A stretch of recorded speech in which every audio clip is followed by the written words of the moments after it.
Hello again, everyone. You're joining us for a special episode of Executive Platform's Blueprint podcast series. My name is Jeff Mix. I'm head of content and research, and it's my privilege today to host a roundtable discussion. We are at the North American Finance Executive Summit in Tampa, Florida, and I'm joined by four of our speakers. Really excited for this conversation, and I guess I shouldn't waste any more time. Why don't we start by going around the table and introducing ourselves? Could we start at this end? Yeah, hi, I'm Heather Clayton. I am the CFO for the Vegas Golden Knights. I've been with the industry for about 6 years now, helped the industry grow the empire grow from two companies up to now 10, including 5 foundations. So I'm looking forward to joining this panel and having a brief and fun discussion. Hi, I'm Daya Harvey. I originally am from Australia. I've been here in the US for 6 years. I work at CSL Behring. I lead our enabling functions finance team and finance technology. And I'm also really excited to be here, and I think we've got a great panel and looking forward to the discussion. Hello, I'm Wetteny Joseph, CFO at Zoetis. Zoetis is the largest animal health company in the world, and just think about pharmaceuticals, but for animals. I've been in healthcare now for about 17 years and enjoying every minute of it. Great. I'm Jennifer Cloherty. I'm the global CFO for Don Foods. I've been with Don about 2.5 years after many years in big public companies. Don is a privately owned family company, over 100 years old. And for those who probably have never heard of it, we make everything that helps create the most delicious desserts on the planet. So great to be here with all of you guys. Oh, wonderful. So why don't we start off with a topic I think everybody at the table and everybody listening is dealing with. There's so many tools and technologies and options out there. Systems are being digitized, data is being collected, and yet somehow companies really struggle to actually get ROI out of it. It feels like there's a missing step where we could always do more, and why do we only get sort of halfway? I wonder if we can talk about maybe some of the challenges and opportunities you faced in your working lives, and that maybe advice you have for others. How do we get digital transformation right? Does anyone want to start? I can jump in. The struggles that I've seen with my current organization and even in previous employers have been, you have a day job. Your team has a day job. We have close to do. We have daily reconciliations to do, demands that the operators and even internal and external customers have. So it's finding that balance between how to implement and get to that end state of the technology implementation and still maintaining the expectations that your organization has from a finance perspective. We've done a chart of accounts reconsolidation or reconfiguration. That was about 2 years ago. Then we did an ERP system implementation last year. Now we're trying to layer on the report writing feature, and that's the feature for us that seems to keep stalling because I'll do it tomorrow. I've got to get this done today to meet some deadlines or reporting requirements. I'll do it tomorrow. And it seems like tomorrow keeps coming. So it's finding that dedicated person or that dedicated time, whether it's 1 hour a day in the morning or after lunch, to just focus on that report writing implementation. I had the same exact issue with another employer where they were implementing a Cognos product. And Cognos is great. We used Perspective, which I know is an older version of Cognos. They gave us exactly what we asked for. But what we asked for isn't really what we wanted. And so after tinkering and going through that process, it was, okay, scale back a little bit, let's backtrack and really dig into what is it that we want and how do we translate that to an IT person who really doesn't know finance to get the end result that you need. So I think that's such an important point. We've just gone through a journey with Oracle EPM implementation, and we're on an S/4HANA upgrade implementation journey right now. And we've struggled with some of exactly the same things you just mentioned. One being, I think we always tend to underestimate the resource demands of any kind of implementation. And it is too much to ask your team to do their day job and run a major implementation. You have to dedicate resources. And as finance people especially, we're fiscally cautious and always want to conserve costs. And so we try to do it all with as little resource as we can or as little cost as we can. And I think in our case, we underestimated the lift and put a lot of burden on the team. And that was really, really challenging. And then I think managing all the different requirements, and you talked about how you have to articulate exactly what those requirements are, and the transfer of knowledge between finance and IT, and if you have an implementation partner, making sure they actually understand. And being so explicit. One of my learnings from the journey we've just gone on is when we say as finance, well, I need a balance sheet, a P&L, and a statement of cash flow, we assume everybody knows exactly what that's supposed to look like. And the reality is, if you're not so explicit about exactly what you expect that to be, the outcome you get sometimes isn't at all what you thought. So I agree completely. I also see the challenge. Look, we start out running as lean, and that's probably very universal across finance functions, to your point. We're fiscally responsible in every way. And then the current environment keeps changing too, right? So every time you turn around, there's a new regulation, well, disaggregate the P&L and report it this way and so forth. So it continues to eat at our resources even more, which makes it difficult to find that time. But I think the other component that gets in the way of realizing the value is that it's a lot more than just the technology and the systems. And I think, many times you'll see systems that are on the upper right quadrant in terms of their capability, and you still don't get the outcome from it. And I think some of the other reasons are data, if you don't have really good rigor around it, and we do in terms of true financial data, but also some of the operational data aren't in the right shape to be able to take them and capitalize on them through these systems. So if you don't fix that, or processes don't get reinvented and reshaped, not just in finance, but all the other functions that lead up to it, then you just can't unlock that value. I think that's the other thing that gets in the way. Yeah, I think that's so true. And I guess just building on some of the themes, because we've been through the exact same thing, I feel like we always get to the end, and to your point, right, we don't have the time to take the next step, and we're like, this is what we asked for, this is what we got, and this is what we implemented, and so we use it. And then you talk to, if you're out networking, you talk to other people who use tools, and they're like, oh, we've been able to do this and this.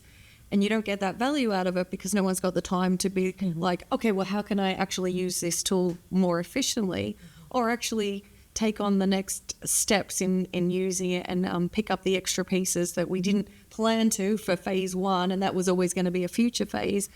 And I was thinking about it also in terms of just Copilot. We use Copilot, I'm sure most of you probably do. And I think where we tried to do this as a beginning point to see if we could get the value out of it was we had dedicated learners who were given the full license, but they were asked to do tasks, very specific tasks. Go and do this task today in your normal world, and then do the exact same task in Copilot and tell us, is there a time saving and benefit to that? We've done that. So we started really slow, but you actually need everyone to do that in their real life on top of everything else. And I think it's whether it's a Copilot or any other tool, people just don't find the time to do it once the tool's implemented and they have it. Yeah.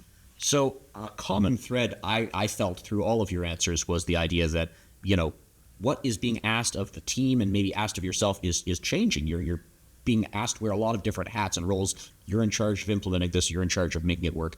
Maybe we can talk about what the role of a finance leader in an organization is, how that's evolving, what you're being asked to do that maybe you weren't asked to do at the start of your careers, and maybe even with an element of what is the change management of all this? How are you handling being asked to do more and asking your teams to do more? Let's get into that. Does someone want to start?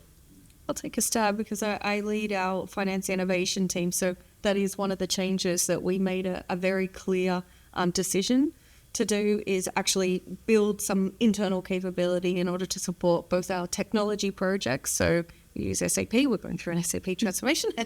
So we will support that, but also continuous improvements and innovation. So actually we have a team just dedicated to doing that. That is their day job. So they're not trying to close the books. They're not trying to do the planning. They don't have reports that they have to get out. They're dedicated. But that in itself has been a journey. Yeah. But I think that's been something that's really helped at least make a start for us. Yeah, I think finance leaders now, the expectation is more broad than maybe it was when I started my career, and you had a more finite set of responsibilities, and some of that comes with general progression. But finance leaders now, good finance leaders, really should be business leaders. And the expectation is that you deeply know your business, your customers, your markets, and that you're setting strategic direction, that you're helping define the path forward for the company, understanding where value can be created, and influencing the organization around that. What we uniquely have, I think, as finance people is that ability to assimilate all this different information and translate it into financial outcomes that make, hopefully make money, right, through your company. And so you're not just doing a set of finance tasks. You're trying to drive forward a strategy and an organization and influence a broad group of people cross-functionally. And so you're touching, it's part of the fun of the job, to be honest. What I love about it is you're not just doing finance work, you're touching every aspect of the organization, working across all the different functions. And so it makes it fun, but at the same time, you have to prioritize because there's a lot that you're touching.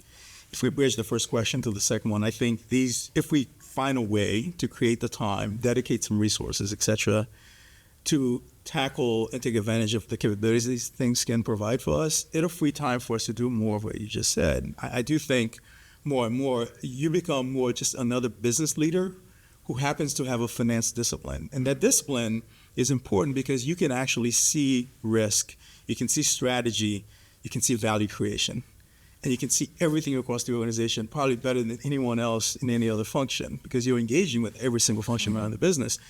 Bringing that together with the lens that we have, that's where the power is. And I think our ability to create enough time to do that, that's where I think the magic will be if we can figure out how to do that more consistently. I would agree. I think it's more of our role is now to quantify and explain to the rest of the partners in the organization kind of what their work is putting together or output is.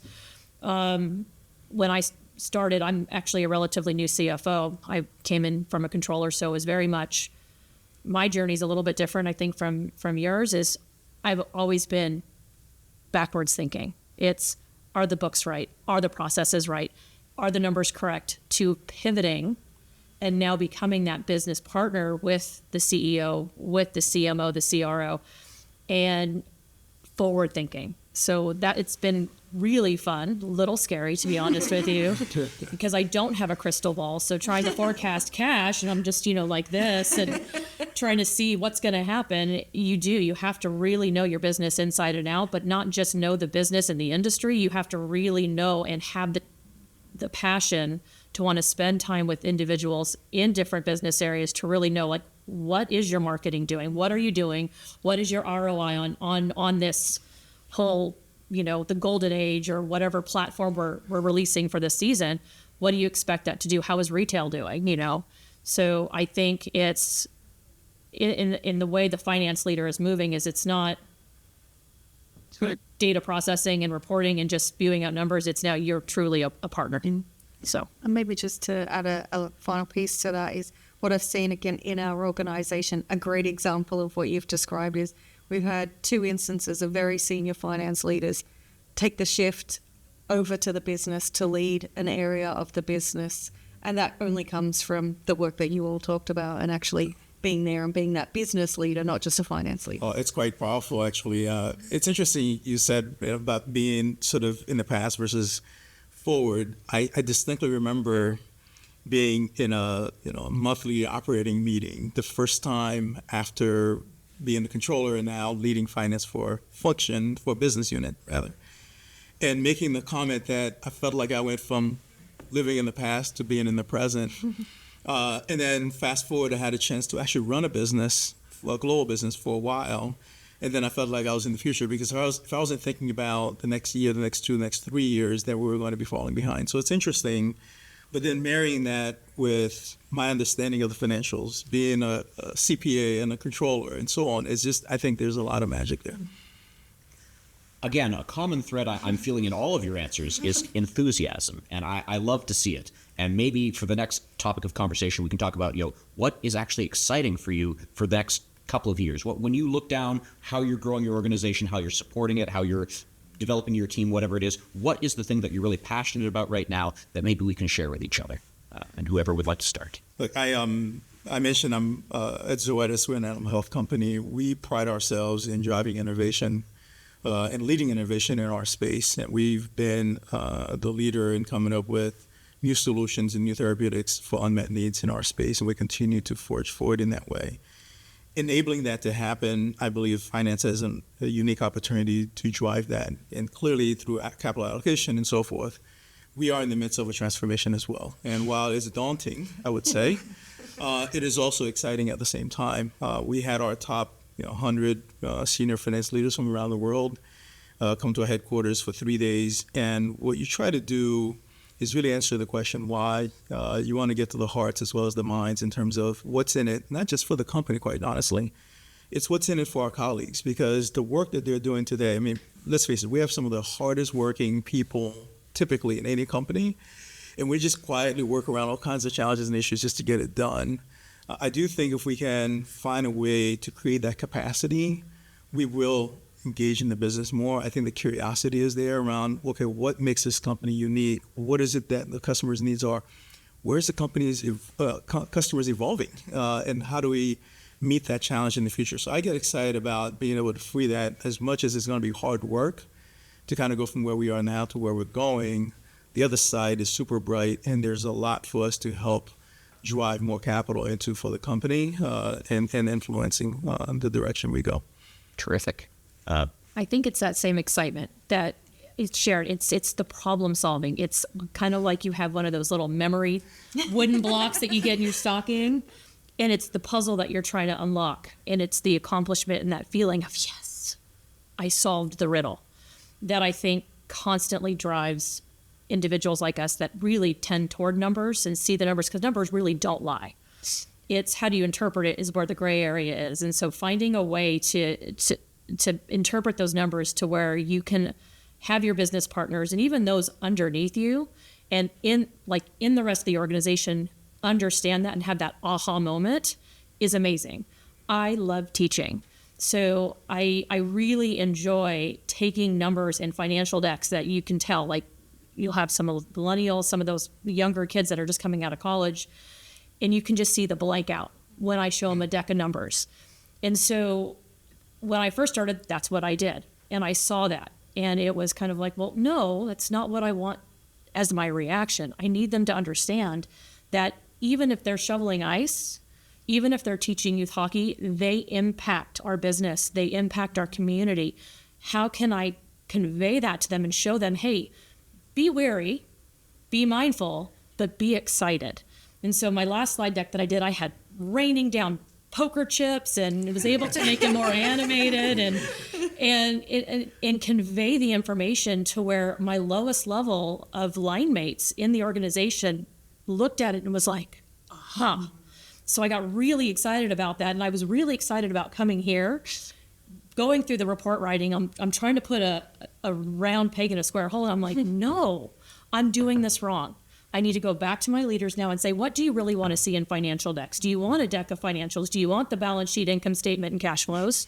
Or can I give you an executive summary that summarizes it for you in 5 minutes, cutting out a ton of work for my team? And so it's problem solving like that keeps me motivated and keeps me engaged and really, really, obviously I'm amped, excited about, just what the possibilities are. There's always that next level. It's, we're doing good now, but I know we can do better. I can see better. It's how do I get to better? That becomes the fun part, because then it's that's not going to work. Let's try this. That's not going to work. Let's try this in a very controlled way, of course, because you don't want to burn people out. But you've got to have fun while doing it. Otherwise, you're just looking at numbers and they can get boring after a while. So you've got to put some pizzazz into it. So yeah, that's what I agree. And I think, so it was something I was thinking about as you were talking. It's when you see that aha moment. And what I started to do is frame the conversation a little bit different from innovation to continuous improvement. And actually I asked people, what gets you out of bed every day? Like, what brings you to work? You spend so much time at work. So trying to build that excitement as well within the team and seeing people develop in their roles. As leaders of the organization, there's expectations on all of us, and that is to be close to the business. But for me, it's also about bringing that next level up and also trying to find the right roles for them. And, we talked a little bit about this in our panel the other day, the mentoring and the sponsoring. And I was just in the session around where they have a finance acceleration program. And I love those concepts because at the end of the day, you want everyone to be excited. You want them all to have that aha moment and have that connection. So one of our core values is patient focus. And we're in finance, and we're like, we don't get to touch the patients. We also do a finance leadership summit, which we also just did last year. And without a doubt, we do it every 2 years. The most highly rated session is we have a patient come in and tell us about their journey and how we've been able to impact them. And as a finance team, it makes us feel connected to the patient. And, that's really what energizes me is what can we do to make the company better so that we can keep doing what we need to do. Exactly. That's awesome. Yeah, for me, the most exciting thing right now is just being part of a big growth journey. COVID was really tough for my company when we were in lockdown. Not a lot of people were out. They weren't buying sweet treats. They weren't spending their money. They weren't going to the bakeries, and so it was really lean times. And we were so focused on cash conservation, and since we've come out of COVID, we've really been focused. And I joined after COVID at Dawn, but since we've come out of COVID, we've started to free up capital a little bit. We've been really focused on, one, how do we drive profitability and really fundamentally change the value of the company that we're part of? And secondly, how do we now start to grow? And over the last couple of years, we've had a couple of really good years. We've generated a lot of cash. And so now we're looking forward and saying, what is the ambition of this company in the future? We know where we've been. We came from a tiny little donut shop in central Michigan to a multi-billion-dollar global company, but what is the next frontier for us?